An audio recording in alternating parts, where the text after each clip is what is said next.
The most dangerous people in history. And I don't know how this man is on here. Why is Jeff Bezos on here? 1 in 50th probability of being the most dangerous. With money comes power. Too much power is very dangerous. Okay, I guess. But isn't Elon Musk more rich than him? Jimmy Savile. Well, he's only dangerous to those under... Oh, okay. Interesting. Ken Shamrock. He named himself the most dangerous man alive. Would you question him? Well, he looks pretty mean, so yeah, sure, no.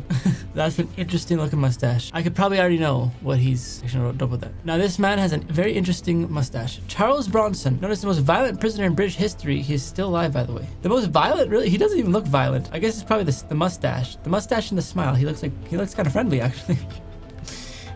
At the same time, he looks like a psycho, though. He's ready to fight. He's like, David Duke, a grand wizard of the Knights of the Ku Klux Klan, whatever that means. Harold Shipman. He made people overdose on morphine whilst he was working as a doctor. On purpose? James Whitey Bulger, an Irish-American organized crime boss and informant for the FBI. Weird. Wait, he used to work for the FBI, but he was a crime boss. Interesting. He knew all the ins and outs then. Gilles de Rais, a knight and lord from Brittany who murdered his own children. Okay, well, that's terrible, first of all. But why is he on here, not like another person that did that? Because there's lots of people who've done that. I'm not saying it's a normal thing. It's terrible. Don't ever do that, guys. But what makes this man a knight and lord from Brittany? Maybe, I guess that's why.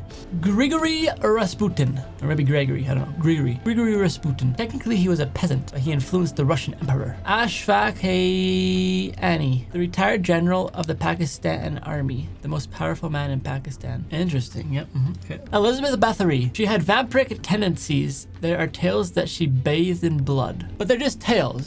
Oh, but a tale, is a tale true? A myth would be not maybe true, but a tale, maybe it is a fact, I don't know. Ayman al-Zawahiri, the current leader of Al-Qaeda and successor of Osama bin Laden. I'm very bad with history stuff. I know some of those names, but like, hopefully we get some other stuff that's not just history, like Mao Zedong. I don't want to bore you guys with like a science class here, or history class. The founding father of communist China. So this guy made China, okay, maybe, I don't know. Augusta Pinochet.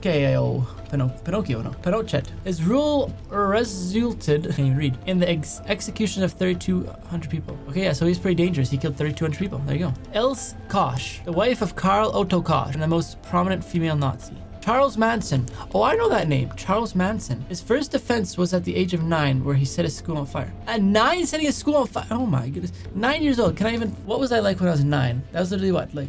What, 22. Yesterday was my birthday, so 13 years ago. Yeah, that doesn't help. I don't know. 9. I feel like 9, I'd be like playing with Lego. Like, how are you setting fires up? I don't know. Empress Wu Zetian. A man she disliked once died before she could kill him. So she killed his kids and... Oh. Okay, that's not very nice. Anwar Congo, the former leader of a death squad who killed thousands of politicians. Ted Bundy. Oh, I know Ted Bundy. Not personally. He confessed to over 30 homicides. It could have been much more. Zahir Islam, the former director of ISI, the Pakistani intelligence agency. I literally heard of not many of these people. Thomas de Torquemada. Torquemada headed the Spanish Inquisition. What? H.H. Holmes. He designed his very own torture house, equipped with booby traps. He made a house with torture. He made a torture house? Why? His name is literally Holmes. Is that why? He's like, my name is Holmes. I'm gonna make a home that tortures people. And HH, what's HH stand for? House Hunting Holmes? Chris Kyle. Oh, I feel like I've heard of this name before. Chris Kyle. The most lethal sniper in U.S. military history, over 4 tours in Iraq. Chris Kyle. I feel like I know him because of that. Like that statement right there. Queen Mary I. She was aptly named Bloody Mary for her violent nature. Oh, that's giving me flashbacks. Bloody Mary. Back in like what, elementary school? That was one of the scariest things ever. Saying Bloody Mary in the mirror 3 times with like the lights off and a candle and... I remember I could like not go to my friend's house for sleepovers because he'd always do stupid stuff like that, and at the time it scared me. Like, you shut off the lights and jump and scared me and stuff. And Henry Will, his paranoia and self-righteousness made him very dangerous. Al Capone, he dominated organized crime in Chicago and is the most famous gangster ever. Who's this lady? Blanco Griselda. Oh, I remember I started watching that's what she looks like though? I started watching was it a Netflix series about this based on true events. The biggest female drug lord of all time, the queen of narco trafficking. Oh, we know El Chapo. Oh, and we know Pablo. He's considered to have been the most powerful drug trafficker in the world. And Pablo, at one point, he controlled 80% of the global...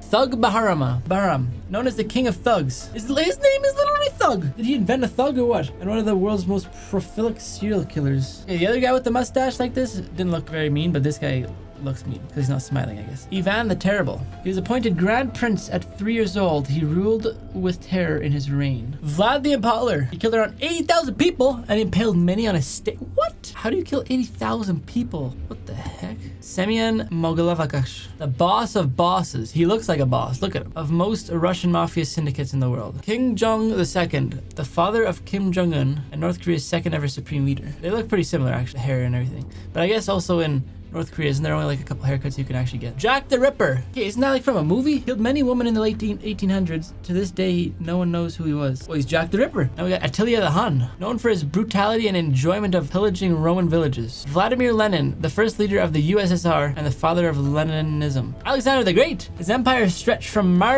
Macedonia to Egypt. He changed history. Muammar Gaddafi. His rule was characterized by human rights abuses and ethnic persecution. This is all just too much for me. Shaka Zulu. He is credited with creating a fighting force that crushed the southern African region. Saddam Hussein, the instigator of the Iran-Iraq war. He was eventually executed by his own people. Oh, well, they didn't like him very much. Julius Caesar, or Caesar. Isn't that how you spell Caesar? Like Caesar salad? I don't know. He overthrew Rome to start a dictatorship known as the Roman Empire. Oh, he's the start of it, eh? Idi Amin. He overthrew the king of Libya with a rebellion, then ruled as a director. Donald Trump. He holds considerable power with the largest army in the world and influence. Kim Jong-un, supreme leader of North Korea. Actually, you know what? The dad's haircut was a little different. Vladimir Putin, a former spy turned president. What could go wrong?